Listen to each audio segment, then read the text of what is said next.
माता दी, सबसे पहले हम सब आपके बहुत बहुत शुक्रगुजार हैं कि आज आप सब लोग यहाँ पे आए। जैसा कि आप जानते हैं, आज इस हॉस्पिटल को 6 साल पूरे हुए। अप्रैल 19, 2016 में हमारे प्रधानमंत्री श्री मोदी जी ने इस हॉस्पिटल का इनॉग्रेशन किया था और तब से लेके इन 6 सालों में इस अस्पताल ने इस पूरे रीजन के सारे लोगों की पूरे शिद्दत के साथ सेवा की। जैसा कि आप जानते हैं कि यहाँ पे जब यह अस्पताल नहीं था, किसी भी ट्रीटमेंट के लिए लोगों को यहाँ से बाहर जाना पड़ता था, चाहे वो लुधियाना हो, चाहे जलंधर, चाहे वो दिल्ली।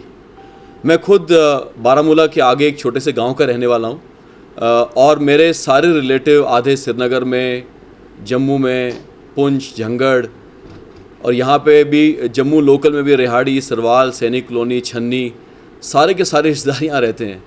और मुझे याद है जब भी कोई छोटी से छोटी बात भी होती थी और रात को गाड़ी पकड़ के कोई चंडीगढ़ जा रहा है, कोई कह रहा है मैं पीजीआई चंडीगढ़ लेके जा रहा हूँ अपने पेशेंट को, और ये एक बहुत बड़ी इशू थी। तो एक विज़न और एक थॉट प्रोसेस जो बहुत साल पहले यहाँ के जो बहुत मैं कहता हूँ विजनरी लोग थे, उनके दिमाग में आया और श्राइन बोर्ड के साथ में नारायणा हेल्थ ने ये अस्पताल स्टार्ट किया 2016 में। और मुझसे ज़्यादा आप लोग जानते हैं कि पिछले 6 सालों में कोई भी ऐसी स्पेशलिटी नहीं है जहाँ पे हम लोगों ने पेशेंट्स को ट्रीट नहीं किया। और आज की डेट में मेरे ख्याल से ज़्यादा पेशेंट्स अपने इस अस्पताल में ही इलाज कराना चाहते हैं। दूसरी बात ये इम्पॉर्टेंट, लास्ट 2 साल में जो कोविड का प्रकोप रहा आप सब जानते हैं, और एक अस्पताल जिसने बढ़ चढ़ के पेशेंट्स जो कोविड से ग्रस्त थे, जिनको कोविड इन्फेक्शन हुआ, पहली वेव, दूसरी वेव, तीसरी वेव, इस अस्पताल ने मेरे ख्याल से पता नहीं कितने ही पेशेंट्स का यहाँ पे ट्रीटमेंट किया होगा। और मुझे लगता है ये एक प्रेफर्ड हॉस्पिटल था किसी को भी जब कोविड हो जाता था। आज मेरे साथ में डॉक्टर JP सिंह जो एक न्यूरोसर्जन हैं खुद और क्लिनिकल डायरेक्टर हैं इस हॉस्पिटल के, वो मौजूद हैं, और डॉक्टर गोपाल शर्मा जो चीफ एडमिनिस्ट्रेटिव ऑफिसर हैं हमारे श्राइन की तरफ से, वो भी मौजूद हैं। मैं चाहूँगा इससे पहले कि आप लोग कुछ सवाल पूछें, दोनों डॉक्टर JP सिंह और डॉक्टर गोपाल भी अपनी तरफ से कुछ कहें। मैं लास्ट में एक ही बात ये कहना चाहूँगा कि सबसे बड़ी जो अचीवमेंट इस हॉस्पिटल की रही है, एक विश्वास वापस लाना हमारी पब्लिक के बीच में, हमारी सोसाइटी के बीच में, जो विश्वास हेल्थ केयर के ऊपर, प्राइवेट हेल्थ के ऊपर स्पेशली नहीं था, उस विश्वास को वापस लेके आना। और उस विश्वास से और इस हॉस्पिटल की सक्सेस से आप देखते हैं आज कई ऐसे हॉस्पिटल, चाहे वो मेदांता हो, चाहे अपोलो हो, उन्होंने भी यहाँ आने की सोची है, क्योंकि ये एक सक्सेस मॉडल रहा नारायणा का। और उसकी वजह से अब मेरे ख्याल लगता है आगे आने वाले वक्त में कई ऐसी मेडिकल फैसिलिटीज़ आएंगी जो सारे रीजन के लिए बहुत ही अच्छी होंगी। अब मैं रिक्वेस्ट करूंगा डॉक्टर JP सिंह से कुछ बोलें, इससे पहले कि डॉक्टर गोपाल कुछ कहें। मुझे बहुत खुशी होती है और इस बात का फ़ख्र है कि मैं इस हॉस्पिटल से एसोसिएटेड हूँ, जो कि लास्ट अबाउट 5 इयर्स से यहाँ पे काम कर रहा हूँ।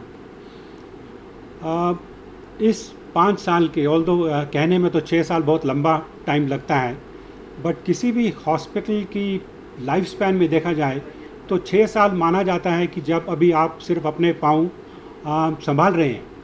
It's a very extremely small time for the working and achievement of a hospital. और मुझे इस बात पर बहुत ही गर्व और फ़ख्र है कि इन छोटे से 6 साल के समय में हमने जो अचीवमेंट्स की हैं। जैसे कमांडर बाली ने कहा, ये पिछले 2 साल हमारे लिए बहुत ही शिद्दत का टाइम था, लेकिन इस ड्यूरेशन में और इस टाइम पीरियड में इस अस्पताल ने अपनी लिमिटेड रिसोर्सेज से, अपने लिमिटेड मैन पावर से जो अचीव किया वो एक्सट्रीमली कमेंडेबल चीज़ थी। हम लोगों ने ये दिखा दिया कि इवन हम लोग किसी भी दूसरे प्राइवेट हॉस्पिटल इस कंट्री से कम नहीं है।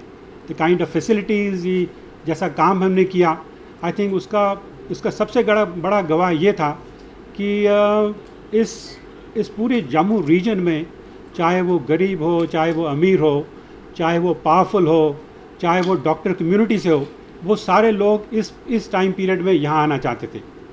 और उसका एक बहुत बड़ा कारण यही नहीं था सिर्फ कि हम लोग ने ये सर्विसेज बाकी प्राइवेट हॉस्पिटल से हाफ द कॉस्ट में की हैं, बट उससे ये भी था कि अमाउंट ऑफ केयर और ट्रस्ट जो लोगों ने हमारे ऊपर दिखाया। इस 6 साल में ये सब पॉसिबल नहीं होता कि हमारे जम्मू के लोग हमें ये लव और ये ट्रस्ट हमारे ऊपर नहीं देते। आई थिंक उसके हम बहुत ही very very thankful to people of Jammu for all this. Thank you. Doctor Gopal. नमस्कार जी, सब लोगों को जय माता जी। हमारे हॉस्पिटल की जो जर्नी है, मैं थोड़ा सा इसको पीछे लेके जाऊंगा। मैं खुशकिस्मती से इस हॉस्पिटल में तकरीबन कंस्ट्रक्शन जब फाइनलाइज हो रही थी उसी पीरियड से यहाँ जुड़ा हुआ हूँ। तो एक तो जो श्राइन बोर्ड का सपना था कि इस इलाके की डेवलपमेंट में कुछ योगदान हो सके, तो बहुत पहले समझ लीजिए कि 2006-07 के आसपास ही इस सपने को मूर्त स्वरूप देने का काम बोर्ड ने शुरू कर दिया था। जब हॉस्पिटल की नींव रखी तो तब उस वक्त एक विचार था बोर्ड का, इसको एक कैंसर स्पेशलिटी हॉस्पिटल बनाने का ज़्यादा। लेकिन जब बाद की हमारी एडमिनिस्ट्रेशंस आई तो उस वक्त ये सोचा गया कि एक कैंसर हॉस्पिटल के अलावा क्यों ना हम एक मल्टी स्पेशलिटी हॉस्पिटल रखें ताकि सब किस्म के लोगों को, सब किस्म के पेशेंट्स को यहाँ एक रिलीफ लग सके। तो जब ये डिसीज़न हो गया कि हम एक मल्टी स्पेशलिटी हॉस्पिटल खोलेंगे, अब ऐसा था कि श्राइन बोर्ड के पास ऐसी तो मतलब स्पेशलाइजेशन थी नहीं, हॉस्पिटल चलाने का तजुर्बा नहीं था। तो फिर हमने एक पार्टनर की तलाश शुरू की। तो हमारी पार्टनर की तलाश जो है वो नारायणा के साथ में आके ख़त्म हुई, जिसमें हमारा सबसे पहले एक तो ये था कि नारायणा का नाम काफ़ी अच्छा था इस मामले में कि क्वालिटी ट्रीटमेंट और अफोर्डेबल ट्रीटमेंट, ये दो बेंचमार्क्स जो है कभी भी नारायणा ग्रुप ने कंप्रोमाइज़ नहीं किए किसी भी लेवल पे। सो आज मुझे ये कहते हुए बड़ी खुशी हो रही है कि जो बोर्ड ने एक सपना देखा उसको नारायणा के साथ मिलके हम पूरा करने में काफ़ी हद तक कामयाब हुए हैं। हालांकि किसी भी फील्ड में इम्प्रूवमेंट की गुंजाइश हमेशा रहती है, लेकिन मैंने अपने इस 6 साल के सफ़र में देखा कि जब हमने जहाँ से शुरुआत की थी वहाँ से हम काफ़ी दूर तक आगे आए हैं।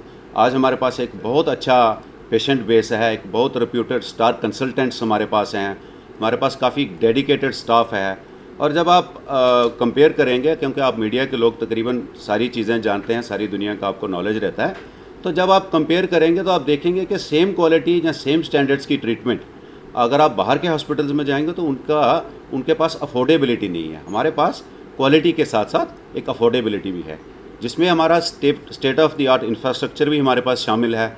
इतना अच्छा हॉस्पिटल इंफ्रास्ट्रक्चर शायद ही बहुत कम हॉस्पिटल्स के पास होगा। कमांडर बाली से हमारी अक्सर बात होती है, ये हमें गाइड भी करते रहते हैं हमेशा।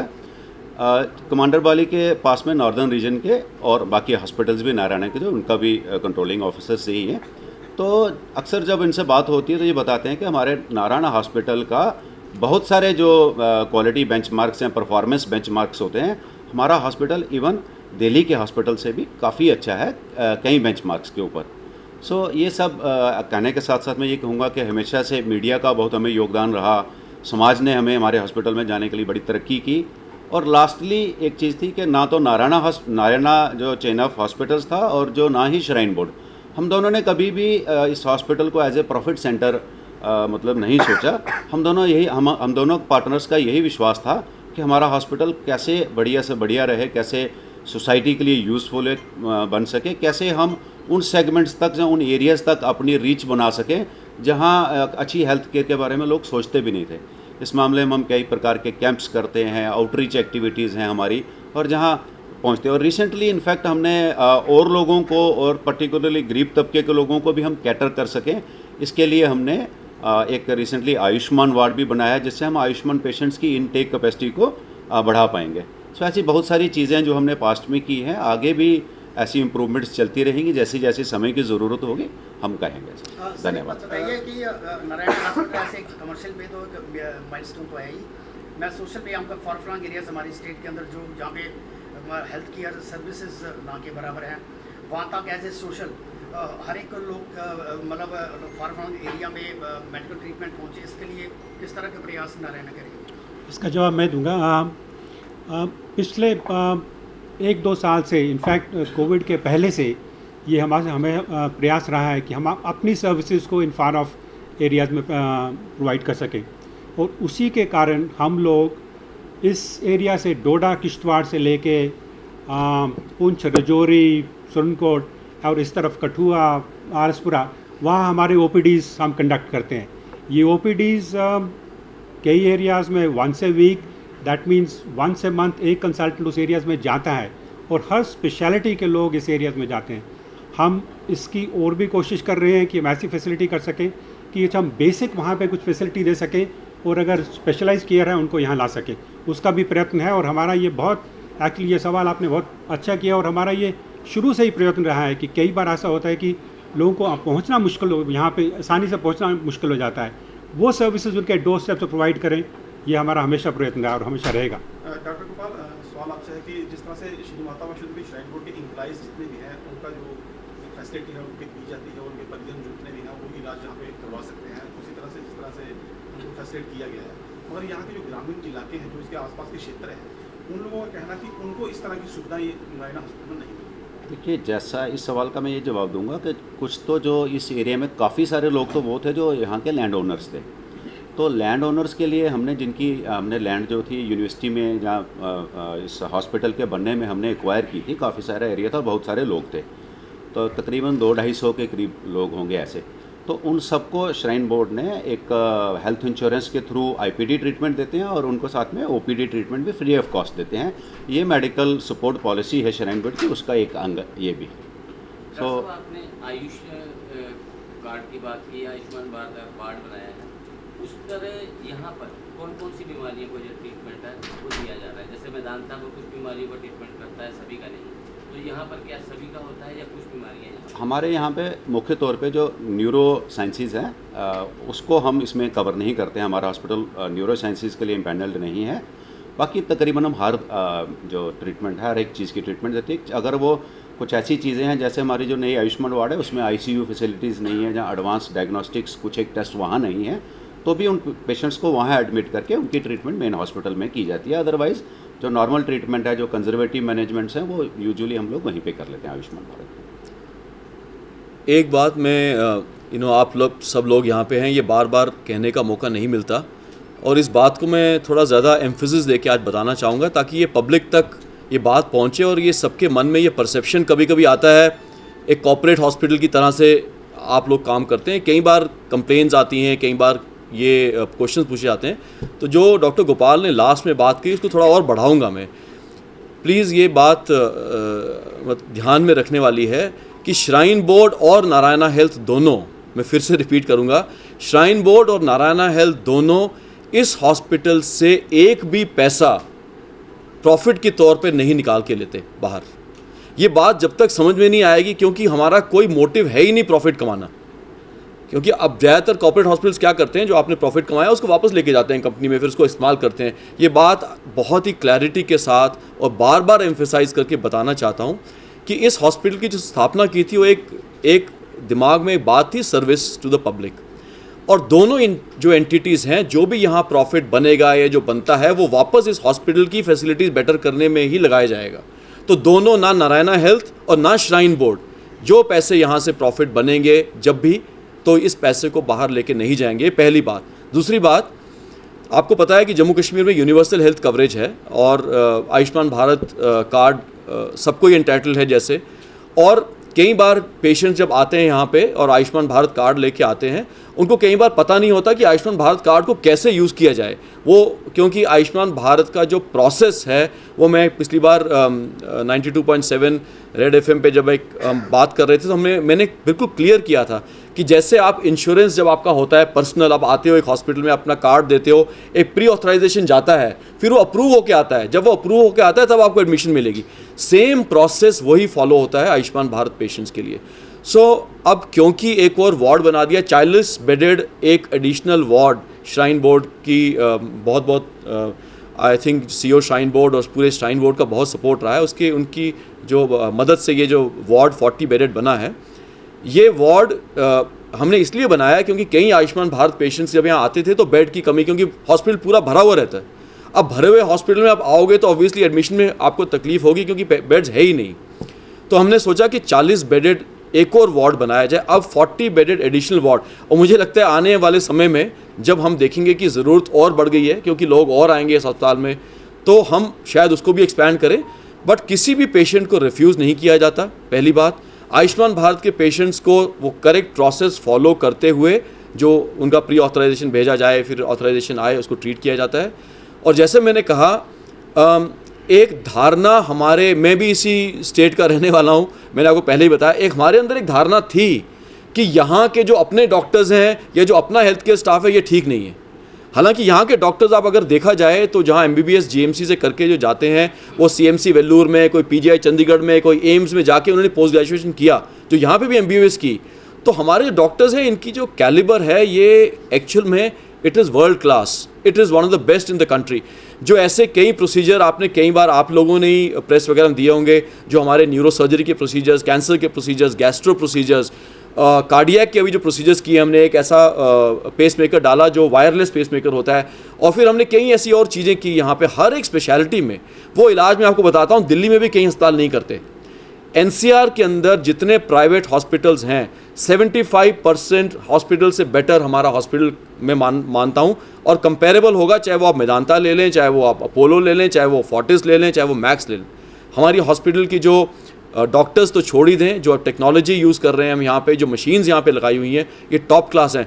मेरे हिसाब से J&K में जितने भी हमारे भाई बहन हैं, इनको इस रीजन से बाहर जाने की ज़रूरत पड़नी ही नहीं चाहिए और जाना भी नहीं चाहिए। आप इमेजिन कीजिए, जब आप लुधियाना जाते हैं या अमृतसर जाते हैं, आप दिल्ली गए, आपके अटेंडेंट भी साथ में जाएंगे, वहाँ खर्चा भी अलग होगा। और हर हॉस्पिटल की इन्होंने बताया गोपाल जी ने कि 50% से ज़्यादा आप लिख के ले लीजिए, जो ट्रीटमेंट कॉस्ट है it is at least 50% more than what this hospital provides. तो मेरे हिसाब से आप लोगों का जो सपोर्ट हमें रहा है, by the way media, I will be very thankful to media, because जब भी कोई अच्छी बात हुई है आपने इसको पूरा बताया। जब सबसे पहले आपको याद है ये एक वाटरफॉल्स में एक ट्रेजेडी हुई थी, सारे पेशेंट्स यहाँ आए, फिर यहाँ पे मेटाडोर गिर गई, हाईवे पे कोई एक्सीडेंट हुआ, सारे पेशेंट्स यहाँ आए, टेररिस्ट अटैक हुआ, अराउंड 16-17 हमारे फौजी भाई घायल हुए, सारे यहाँ पे आए। श्राइन में अभी जो एक्सीडेंट हुआ, 16 पेशेंट रात को 3 बजे एक हॉस्पिटल में आते हैं, इमेजिन कीजिए आप, 16 पेशेंट, उनमें से 5 पेशेंट वेंटिलेटर पे, और 16 के 16 घर वापस जाते हैं। एक भी पेशेंट उनमें हमने उनको वो, क्योंकि हमारे जो क्लिनिकल टैलेंट है, जो हमारे डॉक्टर्स हैं, उनकी कमिटमेंट, हमारे नर्सेज, हमारे पैरामेडिकल स्टाफ, हमारे हाउसकीपिंग स्टाफ, सिक्योरिटी स्टाफ, आप कभी आइए, आपको पता चलेगा। आप भगवान ना करे, मैं तो नहीं चाहता हॉस्पिटल में किसी को आए कोई भी, लेकिन जब भी खुदा ना खास्ता कभी किसी को आना पड़े, तो मेरे ख्याल से जो आज फैसिलिटीज़ हैं, जहाँ से हमने शुरुआत की थी उससे आज तक हमने बहुत ही ज़्यादा तरक्की की है। और मुझे लगता है, जैसे डॉक्टर JP सिंह बता रहे थे, सोसाइटी का सबसे बड़ा सपोर्ट होना चाहिए हॉस्पिटल को। अगर सोसाइटी सपोर्ट नहीं करेगी, हॉस्पिटल नहीं बन सकता, क्योंकि अगर आपके अंदर वो विश्वास ही नहीं होगा, आप पेशेंट यहाँ क्यों लेके आएंगे, टनल क्रॉस करके 45 मिनट्स इस तरफ आना, तो ये एक जैसे आपने ये क्वेश्चन पूछा, मैं आपको आगे ही बता देता हूँ। आउटरीच OPDs दूर दराज में इलाके में ले जाना, उसके साथ में जम्मू OPD को स्ट्रेंथन करना, जो हमारी जम्मू में आप जानते हैं एक OPD है, हम उस OPD को और स्ट्रेंथन कर रहे हैं, उसको थोड़ा और बड़ा बना रहे हैं, क्योंकि ऐसी चीज़ों के लिए पेशेंट्स को, छोटे छोटे ब्लड टेस्ट के लिए, छोटी छोटी ऐसी चीज़ों के लिए क्यों 45 मिनट्स आप इतना टोल क्रॉस करके यहाँ पे क्यों आएँ, आप वहाँ पे करा लीजिए। तो हमारा जो थॉट प्रोसेस अभी ये है कि पहली बात हम जम्मू OPD को स्ट्रेंथन करें ताकि और फैसिलिटीज़ जम्मू में ही मिल सकें। इस हॉस्पिटल के नॉर्थ में जो इलाके हैं, यहाँ से आप जब उधमपुर और ऊपर जाते हैं, आप कुद बटोत, वो पूरे एरिया जो हैं उनके ऊपर, क्योंकि वहाँ से लेके जम्मू तक कोई मेडिकल फैसिलिटी थी नहीं, वहाँ पे और उस पर थोड़ा और लोगों को बताया जाए कि आप यहाँ पे आइए। आयुष्मान भारत कार्ड से जो लोग आते हैं, और एक और बात ध्यान रखिए कि आपका चाहे आयुष्मान भारत कार्ड है, चाहे आप एक करोड़पति हैं, चाहे आप कैसे भी हैं, चाहे आप यहाँ रिक्शे में आते हैं, मर्सिडीज़ में आते हैं, एक बार आप सर्जरी के लिए OT में जाते हैं या मशीन पे जाते हैं तो आपका ट्रीटमेंट बराबर होता है, उसमें कोई फ़र्क नहीं होता। एक डॉक्टर के लिए एक पेशेंट जब उसके रूम में एंटर करे या OT में आए या ICU में जाए, वो फ़र्क नहीं पड़ता आप हो कौन, उसके लिए वो एक पेशेंट है। और मैं बहुत ही थैंकफुल हूँ माता रानी का और आप सब लोगों के सपोर्ट का, जम्मू में लोगों के सपोर्ट का, कि हमने बहुत ही शिद्दत के साथ, बगैर किसी और मोटिव के, ये बहुत क्लियर होना चाहिए हम सब के दिमाग में कि हमारा मोटिव एक ही था शुरू से लेकर आज तक, कि क्या हम ज़्यादा से ज़्यादा लोगों की यहाँ सेवा कर सकते हैं। और मैं आपको बताता हूँ, कोविड में जो रिजल्ट्स इस हॉस्पिटल के थे, जो मोर्टेलिटी थी, जो बाकी ये दिल्ली वगैरह आपको पता ही है क्या हाल था, मैं दिल्ली में बैठा हुआ था, ऑक्सीजन की कमी, कई पेशेंट्स ऑक्सीजन की उससे मर रहे हैं। इस हॉस्पिटल में एक भी छोटी भी कमी हमने आने नहीं दी। आप विश्वास नहीं करेंगे, जब सबसे पहले कोविड स्टार्ट हुआ, क्योंकि मैं दिल्ली में बैठा हुआ था, पीपीई किट, आपके हैंड ग्लव्स, आपके मास्क, आपके जो दवाइयाँ थी, वो सबसे पहले हमने कहा कि कटरा में आनी चाहिए, क्योंकि लॉजिस्टिक्स लाइन लंबी है, यहाँ से चीज़ें पहुँचने में देर लगती है। रेमडेसिविर हमारे दिल्ली के हॉस्पिटल्स में नहीं थी, रेमडेसिविर का यहाँ स्टॉक था ताकि यहाँ के पेशेंट्स को कोई तकलीफ ना हो सके। मैं आपको ये बातें इतने पैशन के साथ इसलिए बता रहा हूँ ताकि आप लोगों के दिमाग में ये बातें हों, और जब आप लोगों के दिमाग में होंगी ये बातें पब्लिक तक जाएंगी कि इस हॉस्पिटल की एक ही तमन्ना है, वो तमन्ना है, या एक ही हमारा वजूद है, वो है कि लोगों की सेवा करना। बाय द वे, इसके लिए ये नहीं मैं कह सकता कि कोई गलती नहीं होगी। कोई ऐसी ऑर्गेनाइजेशन दुनिया में नहीं है जो गलती नहीं करता। हमारे से भी गलतियाँ हुई होंगी, हमारे से भी गलतियाँ, लेकिन हम उस गलती को एक डाइसेक्ट करके, उसके ऊपर डिस्कशन करके, उसको इम्प्रूव करके आगे बेटर होने की हम ये एक उम्मीद रखते हैं। और कोई क्वेश्चंस अगर हैं तो हाँ, आप ज़रा बताएंगे। मेरा एक सवाल है, ये सारा अभी जितना भी 6 साल का आपने परफॉर्मेंस दिया, उसमें कहीं चैरिटी का कहीं कोई झलक नहीं है कि चैरिटी में भी आप विश्वास करते हैं कि नहीं करते? क्योंकि श्राइन बोर्ड ने एक डिसीजन लिया यहाँ पे अस्पताल खड़ा करने का, ये सारा का सारा श्राइन बोर्ड ने मैनेज किया। जो डोनेशन श्राइन बोर्ड को मिलता है, चाहे आम आदमी है जो भी वैष्णो देवी जाता है, यात्रा पे जाता है, जो भी 2 पैसे 4 पैसे 10 रुपये 100 रुपया, जितना भी फ्रॉम टॉप टू बॉटम जितना भी डोनेशन होता है, उसी डोनेशन से आपने ये मैनेज किया इस अस्पताल को बनाना और चलाना। क्या इस ट्रीटमेंट में उस आम आदमी को कोई कंसेशन है? क्या उसके लिए कहीं कोई चैरिटी है जिसके पैसे से श्राइन बोर्ड ये सारा मैनेज कर रहा है और ये अस्पताल चलाया जा रहा है? मैं इस सवाल का जवाब देना चाहूँगा। श्राइन बोर्ड ने एक मेडिकल, जैसा एक एग्जांपल दूंगा, मान लीजिए कोई टेस्ट है, बाहर 1000 रुपये में टेस्ट हो रहा है, क्या यहाँ पे वो टेस्ट 500 रुपये में या 700 रुपये में होता है? मैं उसमें आता हूँ। इन दोनों चीज़ों का मैं अलग अलग से जवाब दूंगा। पहले जो आपने कहा, हमारे पास श्राइन बोर्ड में एक मेडिकल सपोर्ट पॉलिसी है जो बोर्ड द्वारा अप्रूव्ड है। उसमें 5, 6, 7 किस्म के कंपोनेंट्स हैं। पहले नंबर पे तो जैसे आपने कहा कि यात्रियों की ऑफरिंग्स, डोनेशंस जो भी उन्होंने चढ़ाया है, उसी से ये हॉस्पिटल बना है, उसमें कोई शक नहीं है। तो जितने भी यात्री यहाँ आते हैं, मान लीजिए 70 लाख हैं, 80 लाख हैं, जितने भी एक साल में यात्री आते हैं, सबके लिए एंटायर ट्रीटमेंट, जो भी कहीं पर हमारे हॉस्पिटल में कोई बीमार हुआ, ट्रैक पे कोई भी वहाँ से रेफ़र हो गया है, तो सारी की सारी ट्रीटमेंट 100% जो है वो श्राइन बोर्ड स्पॉन्सर्ड है। ठीक है, तो इंश्योर होता है ना पहले? इंश्योर नहीं, कोई भी यात्रा करने आएगा वो इंश्योरेंस कवर होता है? वो इंश्योरेंस तो हो गया, चलो डेथ के केस में, मैं कह रहा हूँ ट्रीटमेंट में केस में, तो किसी को हार्ट अटैक हुआ, किसी को कोई घोड़े से गिर गया, किसी को स्नेक बाइट हो गया, किसी को कोई एपिलेप्सी का मतलब कुछ अटैक हो गया, कुछ हो गया, सीजर्स हो गए, तो जब वो यहाँ हॉस्पिटल में पहुँचेगा, उसका जितना भी खर्चा होगा वो श्राइन बोर्ड की कॉस्ट पे रहता है। ठीक है, वो चाहे ओपीडी में हो रहा है, चाहे आईपीडी में हो रहा है, और उसमें यात्री को कोई भी पैसा नहीं देना है। तो पहली बात तो हम उस तरफ से काफ़ी रिस्पॉन्सिव हैं और हम उसको प्रॉपर्ली अटेंड करते हैं। बोर्ड के एम्प्लॉयज़ हैं, उनकी फैमिलीज़ हैं, उसके बाद जो मैंने लैंड ओनर्स के बारे में बताया आपको, वो कैटेगरी है। इन सब के बावजूद एक कंपोनेंट हमारा उसमें एक आरोग्य पॉलिसी है। आरोग्य पॉलिसी में जो गरीब लोग हैं, जो जेन्युइनली डिज़र्विंग हैं और किसी भी तरीके से ट्रीटमेंट को अफोर्ड नहीं कर पा रहे हैं, और वो ट्रीटमेंट उनको गवर्नमेंट हॉस्पिटल में मिल भी नहीं पा रही है, या उनका क्रिटिकलिटी लेवल ऐसा कि वो सोचते हैं कि नहीं, किसी और अच्छे हॉस्पिटल में स्पेशलाइज्ड ट्रीटमेंट हमें मिल पाए, तो ऐसे लोगों को लिए भी हमारे पास वो मतलब स्कीम है, आरोग्य योजना। हम उसके तहत उनको कवर करते हैं, उनको वो स्पॉन्सर्ड रहती है। मतलब डिपेंड करता है, किसी को 80% मदद मिल जाती है, किसी को 90% मिल जाता है फ्री में, किसी को 50%। अलग अलग लेवल्स डिफाइंड हैं, अलग अलग अथॉरिटीज़ हैं उसकी कि कौन उसको करेगा। सिर्फ एक ही चीज़ है कि एप्लीकेशंस की हमें थोड़ा सा स्क्रूटनी करनी पड़ती है, क्योंकि जनरली एक टेंडेंसी रहती है किसी भी स्कीम की मिसयूज़ करने की, तो वो उस मतलब एलिजिबल लोगों को वो फ्री में ट्रीटमेंट मिलता है। और उसके अलावा जो चीज़ हमारे मेडिकल सपोर्ट में नहीं भी कवर थी, उस पर भी एक केस टू केस कॉल ली गई। जैसे वाली सर ने बताया कि सियाड़ बाबा में इंसिडेंट हुआ, तो यहाँ पे सारे लाए गए, सबको फ्री ट्रीटमेंट दिया गया। मेटाडोर एक्सीडेंट हुआ लोकेलिटी में, वो किया। अभी हमने कुछ दिन पहले ही हमारे हॉस्पिटल के गेट के बगल में कोई एक एक्सीडेंट हुआ, तो हमने कुछ एक लोगों को, उसमें 6-7 लोगों को हमने फ्री में ट्रीटमेंट दिया है। तो ऐसा नहीं है, श्राइन बोर्ड जो है वो सोशल नीड्स को लेकर जागरूक है। हाँ, एक चीज़ है कि जिन लोगों ने हमारी पॉलिसीज़ बनाई वो इस एक चीज़ को लेकर बहुत जागरूक थे।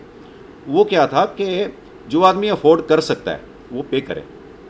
आप अफोर्ड कर सकते हैं, मैं अफोर्ड कर सकता हूँ, तो क्यों ना पे करें। रही बात जनरल हमारा प्राइस स्ट्रक्चर क्या है, कि कोई टेस्ट 12,000 का तो हमारे पास 1200 का है, का 1100 का, 800 का, उस पर बाली साहब आपको थोड़ा सा बताएंगे। आई थिंक एक और चीज़ इससे पहले कि ये कमांडर बाली बोलें, आई थिंक ये रियलाइज़ करना बहुत इम्पॉर्टेंट है कि हम लोग मेडिकल फैसिलिटी एक एक्सपेंसिव बिजनेस है, और इस हॉस्पिटल ने श्राइन बोर्ड की मदद से इंफ्रास्ट्रक्चर वाइज उसमें कोई कमी नहीं रखी।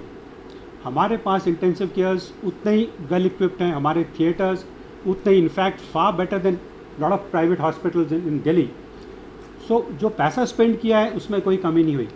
बट आई थिंक आपको ये लॉट ऑफ पीपल ये अवेयर नहीं होंगे कि मैं अगर एक ब्रेन सर्जरी यहाँ करता हूँ, उसका पूरे 10 दिन का पैकेज सिर्फ 1,20,000 है। सेम सर्जरी ये सब के लिए है, ये सिर्फ गरीब या अमीर के नहीं है, इतना पूरा पैकेज उसके पूरी सर्जरी का। और वही सर्जरी अगर आप दिल्ली में जाओगे कम से कम 8, 9, 10 लाख से कम नहीं होगी।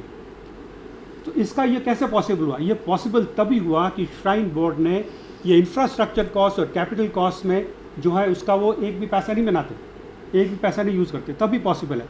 आई थिंक श्राइन बोर्ड की सबसे बड़ी कॉन्ट्रीब्यूशन इस होल एंडेवर में है कि उन्होंने इस हॉस्पिटल को कभी, या नाई नारायणा ने, as a profit making unit रखा। वो दैट वो उसी की वजह से ये है कि हमारे जो रेट्स हैं वो मिनिस्क्यूल हैं। I am talking about high and procedures के लिए कंपेयर टू कहीं भी दिल्ली में, कहीं भी एनीवेयर आउटसाइड। ए न्यूरोसर्जन एक प्रोसीजर के कम से कम 2 से 4 लाख रुपए लगाते हैं, और लेगा क्यों नहीं? ये एक बड़ा कॉमन परसेप्शन है कि जो इलाज मान लीजिए जम्मू में बैठे हुए 5,000 रुपये में होगा, वो नारायणा में आके 15,000 रुपये का, ऐसा क्यों? अगेन उसका रीज़न ये है ऑब्वियसली, आप जैसे मैंने पहले भी कहा कि मेडिकल फैसिलिटी बहुत एक्सपेंसिव। अब द मोर जितना भी आप हाई एंड जाते जाओगे, जितना भी आप ग्रेटर टेक्नोलॉजी प्रोवाइड करो, everything is at a cost. अगर हम लोग हमारा इंटेंसिव केयर की फैसिलिटीज़ जो हैं सब कुछ प्रोवाइड कर रहे हैं जो कि एनी दिल्ली हॉस्पिटल या any hospital in the world में है, उसका वो सब पैसे से आया हुआ है, तो उसका बेसिक कुछ रखना पड़ेगा। जो पेशेंट है वो, उसको आपने एक अच्छा ट्रीटमेंट दिया, उसके लिए उसने पे भी किया, then there is no sign of charity, then there is no sign of humanity कि मेरा एक अच्छा इलाज हुआ, मैंने उसके लिए पैसे भी पे किए। आई थिंक वही समझाने की कोशिश कर रहा था कि ये सबसे बड़ी चैरिटी ये है कि वो 1 लाख में या 1.25 लाख में वो कर रहा है, जो कि 10 लाख का होना चाहिए था। वही प्राइवेट, आई थिंक ये अपेरेंट हो जाएगा एक बार, क्योंकि एक बार दूसरे प्राइवेट हॉस्पिटल यहाँ जम्मू में आए, आप रियलाइज़ करोगे कि एक प्राइवेट हॉस्पिटल को रन सस्टेन करने के लिए इंटेंसिव केयर को, आप सब लोग जागरूक हो, सब लोग पढ़ते हो, गए एक्सपीरियंस, उसका एक बड़ा बैकअप श्राइन बोर्ड का है एब्सोल्यूट। इसीलिए वही मैं कहना चाहता था कि बिकॉज ऑफ श्राइन बोर्ड ये सब पॉसिबल है। एग्जैक्टली वही आपके क्वेश्चन का आंसर भी वही है। मैं अच्छा, दूसरा ये कि जिस तरह से आप कह रहे हैं कि आप बड़ा सस्ता इलाज करते हो, दूसरे आपको लगता है कि पब्लिक के लिए आपको रेट बताने चाहिए, क्योंकि जो लोगों के जहन में करते हो ये लगता है कि बहुत महंगा था। True, absolutely. नारायणा हेल्थ की वेबसाइट पे एनएच के सारे हॉस्पिटल, नहीं, मैं आपके जवाब दे रहा था। अखबारों में दूसरे हॉस्पिटल्स के आते रहे, जैसे अगर आप बताओगे तो मुझे लगता है कि लोग ज़्यादा आपके पास आएंगे, बिल्कुल एक नजरिया उनका बदलेगा। बिल्कुल, क्योंकि बिल्कुल। आज भी लोग लखनपुर के बाहर जाना पसंद करते हैं। ये आई थिंक ये बहुत अच्छा सुझाव है। आई थिंक वी विल इस पे हम अमल लाएंगे। आप जो बात कही बिल्कुल अच्छी है। एक बात आपको बताना चाहूँगा, एक पेट सीटी आपको पता है, एक इंस्ट्रूमेंट यहाँ लगा हुआ है जो कैंसर के लिए एक गोल्ड स्टैंडर्ड ट्रीटमेंट है उसका। आप विश्वास नहीं करेंगे पेट सीटी को चलाने के लिए कितनी मुश्किल करनी पड़ती है। एक साइक्लोट्रॉन मशीन होती है, चंडीगढ़ से वो डोज आता है, आप जब तक पहुँचते पहुँचते उसकी हाफ लाइफ होती है वो आधी ख़त्म हो गई होती है, उसको यहाँ ला के आप ऑलमोस्ट आधे रेट्स पे पेट सीटी करते हैं। दिल्ली में जो नोएडा में साइक्लोट्रॉन साथ में लगा हुआ है, हॉस्पिटल साथ में, 25,000 की पेट सीटी होती है। यहाँ पे आई थिंक हमारे रेट इज 14,000 हाफ। जो आपने ये क्वेश्चन पूछा तो मेरे हिसाब से ऑलमोस्ट 50 to 60% लोअर हैं रेट्स, बट जो आपने ये सजेशन दिया इसको हम ज़रूर अमल में लाएंगे। 14,000। सर ये तो ऑन्कोलॉजी भी, अमेरिकन ऑन्कोलॉजी भी नहीं लेता, तो उसमें मतलब बात वही है ना कि चैरिटी की बात, इसको समझ नहीं आ रहा ना कुछ सर, क्लैरिटी नहीं हो पा रही, मतलब लोगों को भी नहीं समझ आएगा कि अगर 14,000 में आप कर रहे हैं, 14 में तो वो भी कर रहे हैं, वो तो प्राइवेट एक कमर्शियल तरीके से यूज़ कर रहे हैं। आपका जो है ये वेंचर एक तो मतलब चैरिटी के बेस पे। मैंने आपको पहले कहा अमेरिकन ऑन्कोलॉजी जो पैसा बनाएगा वो अमेरिकन ऑन्कोलॉजी के पास जाएगा। जो नारायणा हेल्थ और SMVDNS पैसा बनाएगा वो नारायणा हेल्थ के पास भी नहीं जाएगा और SMVDNS के पास भी नहीं जाएगा। वो पैसा जाएगा कहाँ? एम्प्लॉयज़ को सैलरी देने के लिए, वो जाएगा आपके इक्विपमेंट बेटर करने के लिए। जब इक्विपमेंट बदलने का टाइम आएगा उस समय इक्विपमेंट बदलने के लिए पैसा कहाँ से आएगा? वो यहीं से आएगा। ऊपर से जैसे गोपाल जी ने बोला, आप उस बात को बिल्कुल छोड़ रहे हैं कि जितने भी यात्री यहाँ पे आते हैं उनकी ट्रीटमेंट पूरी की पूरी फ्री है। अगर कोई गरीब पेशेंट यहाँ पे आता है जिसके पास पैसा नहीं है, आयुष्मान कार्ड भी नहीं है, उसको भी एक स्पेशल अप्रूवल लेके फ्री ट्रीटमेंट किया जाता है। अगर आप लास्ट 6 सालों में देखेंगे amount of free treatment given to patients, almost हमारी जो हर एक गवर्निंग बॉडी मीटिंग होती है उसमें हम अप्रूवल्स लेते हैं पेशेंट्स को फ्री ट्रीटमेंट देने का। तो बहुत सारे पेशेंट्स यात्री फ्री, आपकी प्रॉफिट नहीं लिया जा रहा बाहर, आपके ट्रीटमेंट कॉस्ट दिल्ली के हिसाब से almost 50 to 60%। Bye the way American oncology अगर वो कॉस्ट दिल्ली की रखेगा ना तो एक भी पेशेंट के पास नहीं जाएगा। अब मेरी बात समझ रहे हैं? अमेरिकन ऑन्कोलॉजी 25,000 में रख नहीं सकता क्योंकि कटरा में आपका हॉस्पिटल 14,000 में कर रहा है, तो क्यों जाएगा कोई बंदा वहाँ पे? तो अमेरिकन ऑन्कोलॉजी को एंड डॉक्टर JP सिंह ने जो कहा, आप 2 साल के बाद यहाँ देखेंगे यहाँ पे मेदांता, अपोलो, फोर्टिस, बहुत अच्छी बात है क्योंकि ज़्यादा से ज़्यादा हॉस्पिटल्स, कंपटीशन बढ़ेगा, तब आप देखेंगे कि कॉर्पोरेट हॉस्पिटल की जो कॉस्ट है एक्चुअल में वो है कितनी।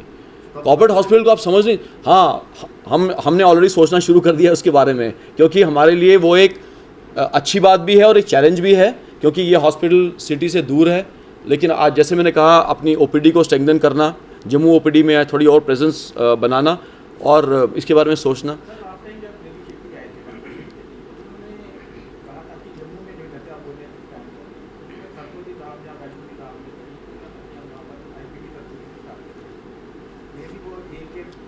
हाँ, मुझे याद है मैं उस मीटिंग में था डॉक्टर देवी शेट्टी के साथ। तो पहली बात तो IPD की बात कभी नहीं हुई थी, डे केयर की बात हुई थी। इसका मतलब ये है कि आप सुबह आएँ, कई ऐसे प्रोसीजर डे में भी हो जाते हैं, जैसे डायलिसिस है आप कर सकते हो, कहीं कीमो है, डे केयर प्रोसीजर में आए आप 4 घंटे में कीमो किया चले गए, तो हो सकते हैं। छोटे गैस्ट्रो के कुछ प्रोसीजर्स हैं डे केयर में हो सकते हैं। तो उस समय क्योंकि वो सरस्वती धाम वगैरह की बात चल रही थी, बट हमने वो उस पाथ पे नहीं गए क्योंकि वो बातें छोड़ देते हैं। लेकिन अब जो ये फैसिलिटी स्टार्ट होगी OPD, इसमें ये सब चीज़ें जो आप बोल रहे हैं ये हम करने की कोशिश करेंगे ताकि छोटी मोटी चीज़ों के लिए आपको हॉस्पिटल में ना आना पड़े। आप जो आप बोल रहे हैं बिल्कुल उसी पाथ पे चल रहे हैं। IPD का मतलब 2-3 दिन एडमिशन वो नहीं होगा, आप सुबह आए आप शाम को चले गए।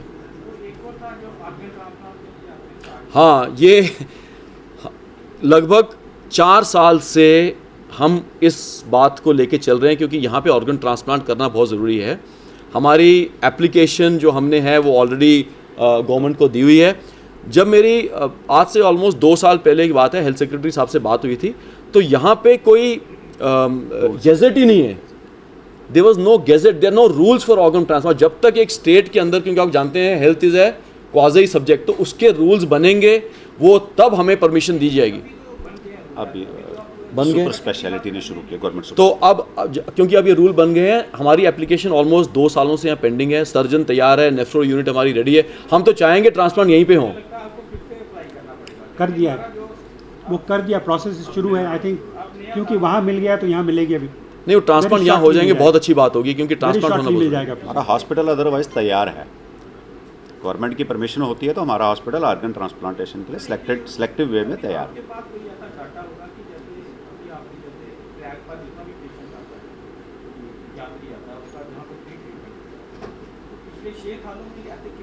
डेटा होगा 100%, बिल्कुल होगा। हॉस्पिटल के अंदर कोई ऐसी चीज़ नहीं है जिसका डेटा नहीं होगा, बिल्कुल नहीं। वो डेटा भी गवर्निंग बॉडी में हमारा प्रेजेंट होता है। सो आपने श्राइन जो उसके आए ट्रैक के ऊपर कितने आए, श्राइन बोर्ड ने बाकी और कितने जो आरोग्य स्कीम इन्होंने बताई कुछ, क्योंकि उस समय आपको याद है ये जो आयुष्मान भारत का कार्ड तो अभी बनने शुरू हुए हैं 2 साल पहले। उससे पहले तो आयुष्मान भारत का कार्ड था नहीं, गरीब लोग कहीं आते थे तो उनकी भी कहीं फ्री ट्रीटमेंट होती थी। पूरा डेटा मिल सकता है, इस कोई उसमें वो नहीं है। सी आयुष्मान भारत के लिए बेड रिजर्व नहीं होते, लेकिन 40 बेड का एडिशनल वार्ड हमने बनाया है। वो पुरानी बात थी, वो मैंने कहा ना, कहीं ऐसी बात नहीं कि हम परफेक्ट हैं, वो पुरानी बात थी। अब ऐसा एक भी पेशेंट नहीं होगा जो आयुष्मान भारत के कार्ड लेके आए और उसको बेड ना मिले। अनफॉर्चुनेटली यू सी, क्योंकि आयुष्मान भारत एक नई स्कीम है, उसमें भी बहुत फ्लॉज हैं। हम लोग अभी टाइम टू टाइम ये गवर्नमेंट को भेजते रहे हैं। One of the biggest flaws उसमें ये है कि अगर आप सपोज़ आप हॉस्पिटल में आए हैं आयुष्मान, मैं आपको एडमिशन स्लिप देता हूँ, उसका अप्रूवल आके अप्रूवल इज़ ओनली 24 आवर्स। अब कई बार हमारा हॉस्पिटल लिमिटेड बेड्स हैं, अब माता की कृपा से हम लोग अब ऑलमोस्ट 100% ऑक्यूपेंसी पे लास्ट 6 to 8 months चल रहे हैं। अब बेड ना उसको मिले तो होल प्रोसेस दोबारा से करना पड़ेगा क्योंकि अप्रूवल नहीं होगा। लेकिन अब उसका बहुत कम हो गया है क्योंकि अब 40 bed, yes approval same day में देते हैं, last only for 24 hours. With in 24 hours आपने उसकी वो सर्जरी करनी है। कई बार हॉस्पिटल में पॉसिबल नहीं होता, लेकिन वो अब बहुत कम हो गया है क्योंकि ये 40 बेडेड हॉस्पिटल है, 40 बेडेड एक अलग से वार्ड बनाया गया। इस हॉस्पिटल का सबसे बड़ा टेस्ट कोविड था, सबसे बड़ा टेस्ट। एक ऐसी बीमारी जिसके बारे में किसी को कुछ पता नहीं था, और एक ऐसी बीमारी जिसमें बड़े बड़े अस्पताल, आपको पता है 2-2.5 साल पहले आप भी थे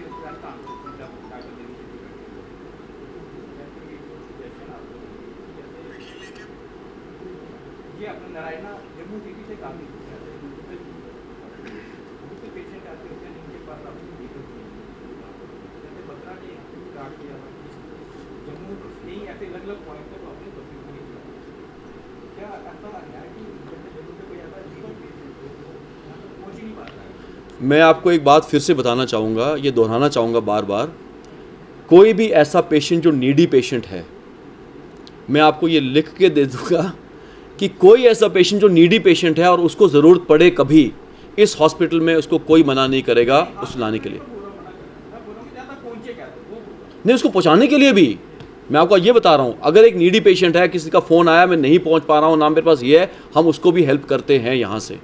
ये एक कल्चर की बात है, ये कहीं लिखा हुआ नहीं है, नहीं ये कहीं लिखा हुआ नहीं है, ना हम बोलेंगे कि ऐसी फैसिलिटी है, बट लेट अस से किसी को एम्बुलेंस भेजनी पड़े, गरीब पेशेंट है नहीं आ पा रहा, या अकेला कोई बुजुर्ग है नहीं आ पा रहा, तो ऐसा हो ही नहीं सकता कि हॉस्पिटल रिफ्यूज़ करे उसको अगर वो नीडी पेशेंट है तो। एक आपने इंक्वायरी आर्टिकल किया था, यात्री ने एप्लीकेशन लगाया था, उसका क्या बना? हाँ जी, अच्छा चलिए ये बात भी बता देता हूँ। सी कई बातें जब कोई एलिगेशन करता है तो उनमें से कई सच्चाई होती है, गलतियाँ होती हैं तो आप उसका जवाब देते हैं। एक ऐसी एलिगेशन जिसका कोई सिर पैर नहीं था, मतलब मैं कहता हूँ ज़ीरो, तो जब हमारे साथ ऐसी बात होती है, जब हमारे मतलब हमने कोई गलती की ना हो बिल्कुल भी, उस समय बहुत बुरा लगता है।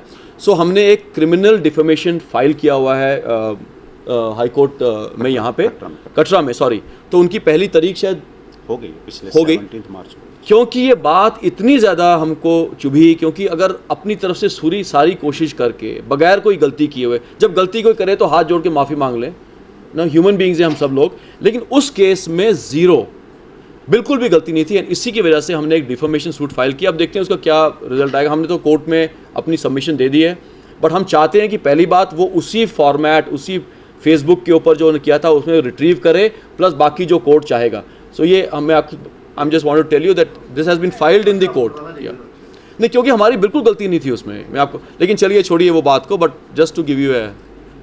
सर परसों रात को एक झगड़ा हुआ रेलवे स्टेशन पे और गंभीर रूप में जो लड़का था उसको यहाँ पे लाया गया, क्या कारण था कि उसको यहाँ से जो जीएमसी में शिफ्ट कर दिया गया? ये मुझे पता था ये क्वेश्चन आएगा। ये पेशेंट अराउंड 40,000 का उसका शायद बिल बना था और एक भी पैसा नहीं लिया गया उससे। पेशेंट को क्यों लेके गए लामा उसके मरीज, ये मैं नहीं जानता, बट उनको क्लियरली बताया गया था कि आपके पैसे की आप छोड़िए चिंता, बिल्कुल। डॉक्टर थे शायद, डॉक्टर सुहेल डॉक्टर थे, उनको क्लियरली बताया गया कि आप पैसे की चिंता छोड़िए, आपका पहले इलाज करेंगे, बाद में पैसे की चिंता करेंगे। बट वो लोग वहाँ से ले गए और उनका शायद 40,000 का बिल भी वेव ऑफ कर दिया गया, उनसे एक पैसा नहीं लिया गया। जीके अपडेट रहे हमारे साथ। अगर आप ये वीडियो YouTube पर देख रहे हैं तो हमारे YouTube चैनल को सब्सक्राइब करें और बेल आइकन को क्लिक करें। अगर आप ये वीडियो Facebook पर देख रहे हैं तो हमारा Facebook पेज लाइक जरूर करें। For advertisement please contact 705-109-1811।